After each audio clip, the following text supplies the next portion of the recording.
Hello friends, इस lecture में हम इन्वायरमेंट इकोलॉजी जो हमारा PT 365 है विज़न का, इसमें इन्वायरमेंट और इकोलॉजी जो मई 2020 से जनवरी 2021 तक के करंट अफेयर के आपके नोट्स हैं, कंपाइलेशन है। उसमें सब टॉपिक्स में प्लास्टिक वेस्ट क्या होता है, बायोमेडिकल वेस्ट क्या है, ग्लोबल ई वेस्ट मॉनिटर 2020 इस टॉपिक के बारे में देखेंगे, और sustainable processing of municipal solid waste, जो म्यूनसिपल में नगर पालिकाओं में सॉलिड वेस्ट मैनेजमेंट होता है, सस्टेनेबल प्रोसेसिंग होती है, उसके बारे में देखेंगे। ये काफ़ी इंपॉर्टेंट टॉपिक है आपके सिविल सर्विसेज के एग्ज़ाम्स में, और काफ़ी उपयोगी भी है कि अगर आप किसी नगर पंचायत या नगर पालिका या अपने क्षेत्र में जो भी वेस्ट है उसको प्रोसेस करना चाहें, जैसे कि नमामि गंगे के थ्रू ड्रेनेज के पाइप्स के ड्रेनेज के वाटर को क्या कहते हैं प्रोसेस किया गया है, वैसे ही सॉलिड वेस्ट को भी मैनेज और प्रोसेस करने की आवश्यकता है। तो चलिए शुरू कर। तो ये इन्वायरमेंट का हमारा 2.3 नंबर का टॉपिक है सॉलिड वेस्ट। ठीक है, सॉलिड वेस्ट का मतलब आप समझते ही हैं, प्लास्टिक वेस्ट में हम टॉपिक को शुरू करते हैं। किस मिनिस्ट्री के अंतर्गत आता है, तो ये ministry of environment, forest and climate change के अंतर्गत आता है प्रोग्राम इसका। Ministry of environment, forest and climate change. Release draft of uniform framework for extended producers responsibility. Extended producers responsibility, इसका एक फ्रेमवर्क तैयार किया गया है कि कोई भी अगर प्रोड्यूसर है, कोई भी मैन्युफैक्चर है, तो उसकी क्या रिस्पॉन्सिबिलिटीज़ रहेंगी under plastic waste management rules 2016।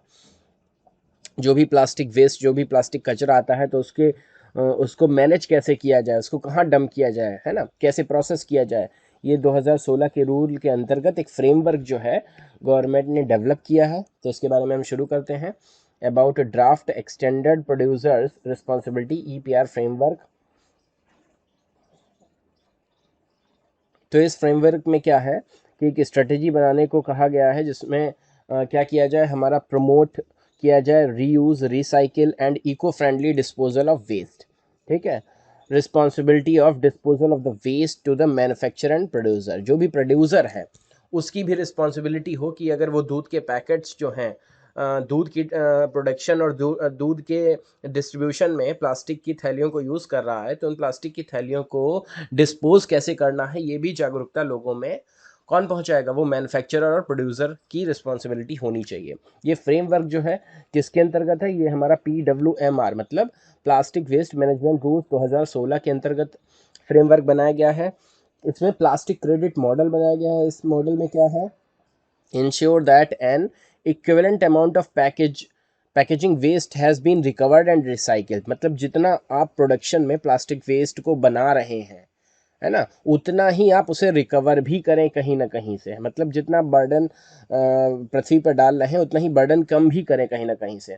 This producer is not required to recycle. मतलब इस क्रेडिट मॉडल में क्या है, आपको रिसाइकिल नहीं करना। मतलब कि जो पैकेट की थैलियाँ चली गई लोगों के घरों में, अब आप उसे कलेक्ट तो कर नहीं पाएंगे कि कहाँ कहाँ थैलियाँ गई हैं, लेकिन वो कहीं ना कहीं से इन्वायरमेंट से आपको प्लास्टिक के उतने ही वेस्ट को, उतने ही टन माल को आपको रिकवर्ड और रिसाइकिल करना है, ताकि आपकी ऑब्लिगेशन जो है वो पूरी हो सकें।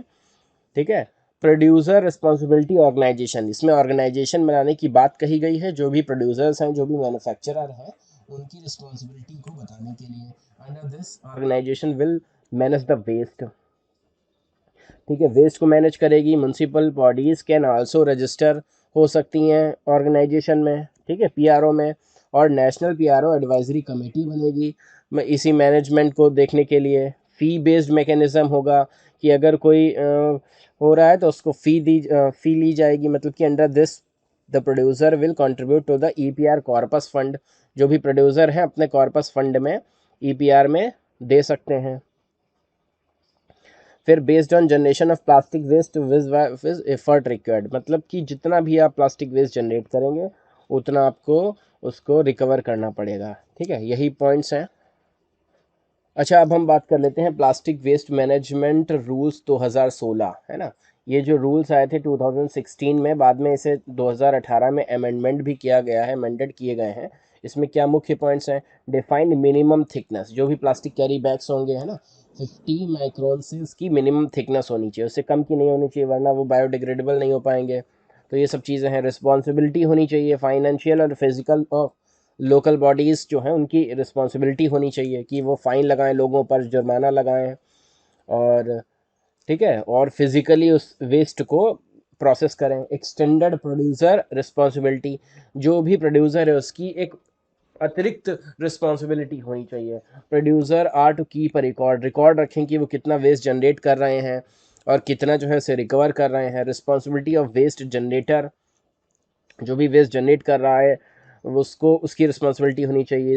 Responsibility of street vendors and retailers, ठीक है, जैसे कि आप देखते हैं बताशे के दुकान के पास कितने सारे पत्तल धोने या प्लास्टिक के कई सारी चीज़ें इकट्ठा हो जाती हैं, तो ये वेंडर्स की भी रिस्पॉन्सिबिलिटी होनी चाहिए और उनसे फ़ी कलेक्ट होनी चाहिए म्यूनसिपैलिटीज़ के द्वारा।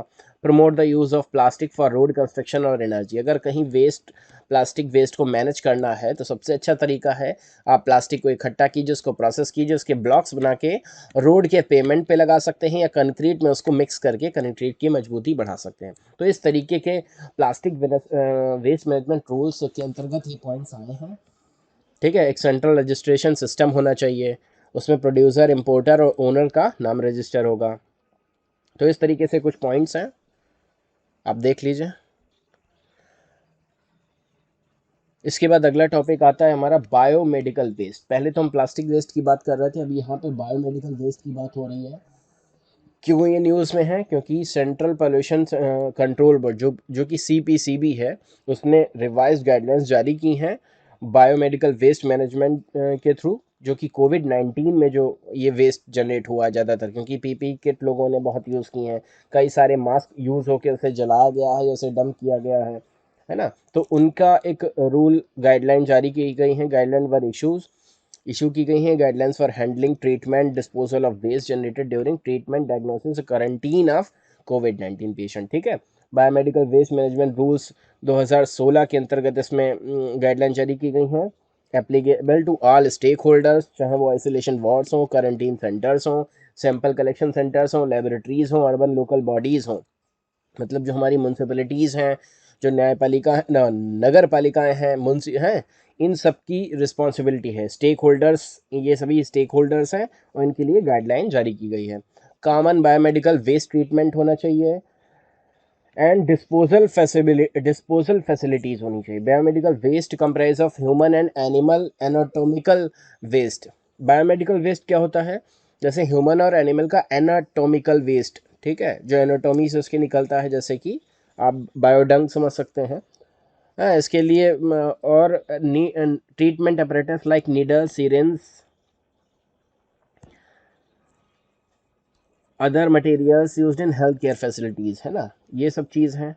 और this waste is generated during diagnosis है, ये हम पढ़ चुके हैं। फिर अब गाइडलाइंस क्या है? Use detailed trolleys and collection bins, ठीक है, depute dedication sanitation workers, quantifying and tracking होनी चाहिए, रोल ऑफ नोडल अथॉरिटीज़ होना चाहिए। ठीक है, तो इतना ही पॉइंट इंपॉर्टेंट है। अब इसमें से हम बायोमेडिकल को डिस्पोज करने से पहले उसका प्री ट्रीटमेंट होना चाहिए, है ना। Generated in laboratories micrological waste हो, ब्लड सैंपल्स हो, उनको पहले से प्री ट्रीट कर देना चाहिए through disinfection and sterilisation on site in the manner of prescribe by WHO। जिस है phasing out use chlorinated plastic bags, gloves and blood bags, इनको फेजिंग आउट करना चाहिए धीरे धीरे करके। बेटर सेग्रीगेशन, अलग अलग सेग्रीगेट करके काम करना चाहिए, ठीक है। और स्टोरेज ऑफ वेस्ट, वेस्ट को स्टोर करके फिर वेंटिलेट वगैरह करके उसको सेग्रीगेट करके काम करना चाहिए। ट्रेनिंग एंड इम्यूनाइजेशन, इन सब की हेल्थ केयर वर्कर्स को इन सब की करने के लिए ट्रेनिंग देनी चाहिए। Transportation and handling, procedure of disposal, अलग अलग कलर्ड बैग्स में देना चाहिए, येलो, रेड, वाइट, ठीक है। रिकॉर्ड मेंटेनेंस एंड मॉनिटरिंग, इसकी मॉनिटरिंग होनी चाहिए। Establish GPS and bar coding facility at common biomedical waste treatment facility, GPS भी प्रोवाइड करना चाहिए, बार कोडिंग फैसिलिटी होनी चाहिए। तो ये जो है बायोमेडिकल वेस्ट मैनेजमेंट रूल्स 2016 है। अब हम बायोमेडिकल वेस्ट के बारे में देख लेते हैं, ये क्या होता है। Biomedical waste comprise human and animal anatomical waste, treatment apparatus like needles, syringes, other material used in healthcare facilities. ठीक है. In the process of treatment and research में जो भी चीज़ें यूज़ होती हैं उन सभी को बायोमेडिकल वेस्ट कहते हैं. This waste generated during diagnosis, treatment, immunisation in hospital. ठीक है. की गाइडलाइंस क्या मॉनिटर 2020. तो ये एक तरीके की रैंकिंग है और कुछ डेटा कलेक्शन का एक मॉनिटरिंग. ऐसे देखते हैं क्या है. ग्लोबल ई वेस्ट मॉनिटर 2020 एक collaborative product of global e waste statistics partnership.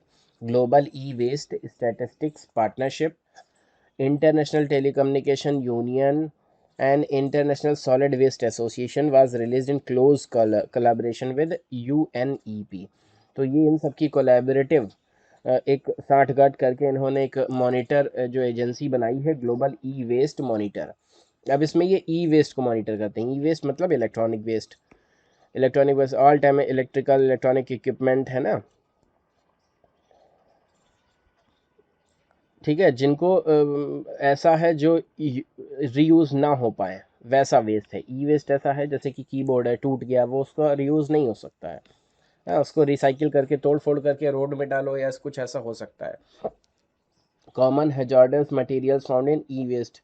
ठीक है. हैवी मेटल्स भी होते हैं इसमें, जैसे मरकरी हो गया, लेड हो गया, कैडमियम हो गया.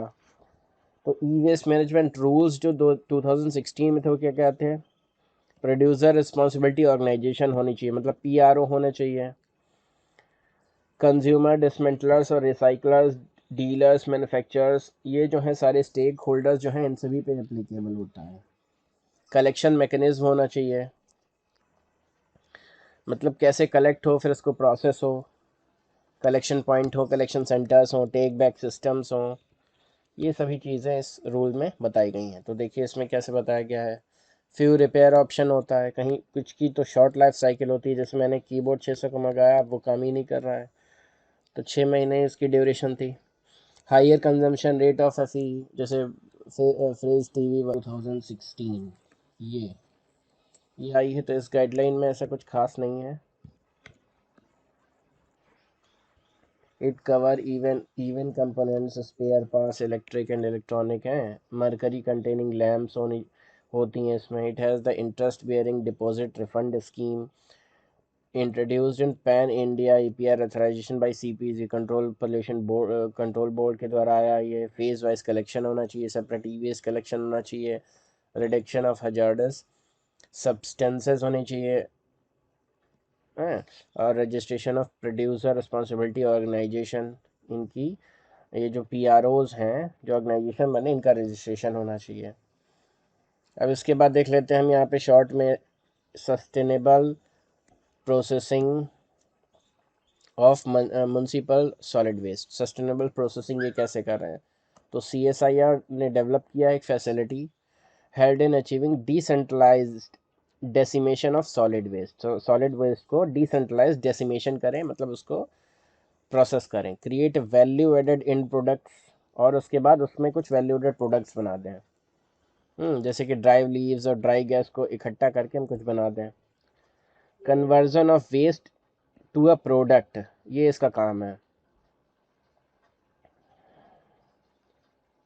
ठीक है. इसमें क्या यूज़ हो रही है, प्लाज्मा आर गैसिफिकेशन प्रोसेस.